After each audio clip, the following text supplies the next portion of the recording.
What up YouTube, it's your boy the Ninja Waver here and welcome back to my channel. If you guys are new, be sure to like, comment, and subscribe, and as always do not forget to back fist that notification bell so you don't miss out on content in the future. Let's get it. I've been going crazy. Plug in, can't play me. Jesus done save me.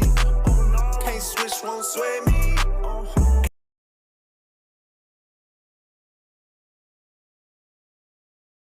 Alright, so in today's very brief video, I'm going to be explaining to you guys when to shift your brush angles and how to go about doing that.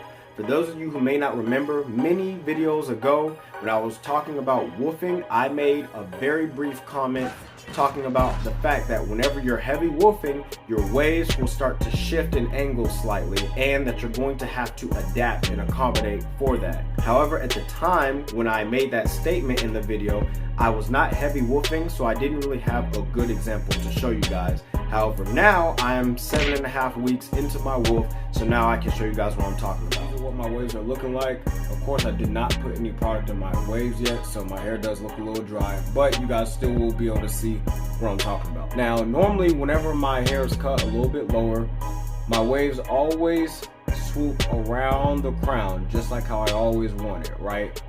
However, because I'm heavy woofing right now, you can see that some of my waves kind of bend out and they kind of look a little crooked, right? So if you look at this wave right here, it kind of starts swooping and then it bends out. It kind of goes outward. Same thing with this wave, right? It goes here and then it bends out. And this one too goes here, starts to swoop and then bends out, almost like it's getting off course, right? You can kind of see it a little bit closer here. Whereas normally they would swoop around here. It wouldn't be going out like this. So this is an example of how I was talking about in terms of how whenever you're woofing, your waves start to shift. So because this is a problem that only happens whenever I have a lot of hair on my head, this is when I would start shifting my brush angles. So in order to get the waves to get back in track at this level to swoop around, I would have to shift the angle of my brush this way, here, right? And that way it starts changing the waves and rotating them a little bit to where they start lining up with these waves here and start following that flow.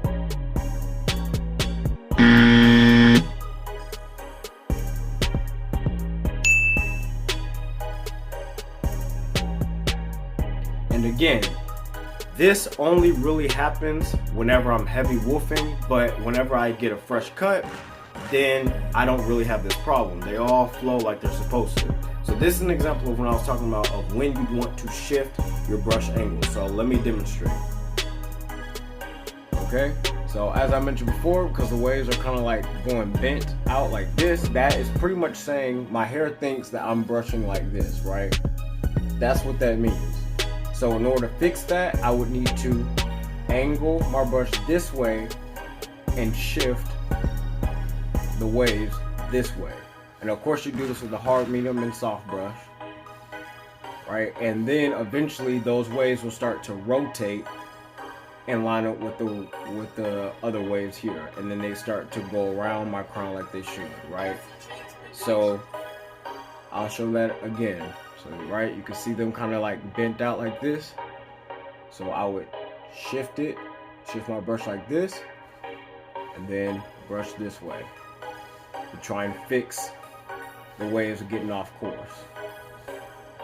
Now, of course, when your hair is cut lower, you don't have to make a drastic change like that, right? But this is only for whenever you're heavy woofing. Alright, so that's it for this video. Just wanted to drop this quick one and show you guys an example of what I'm talking about in terms of whenever your waves start to slightly shift, right? If you guys have any comments, questions, or concerns, be sure to drop them down in the comment section below. And salute to my wave troops. I'm out.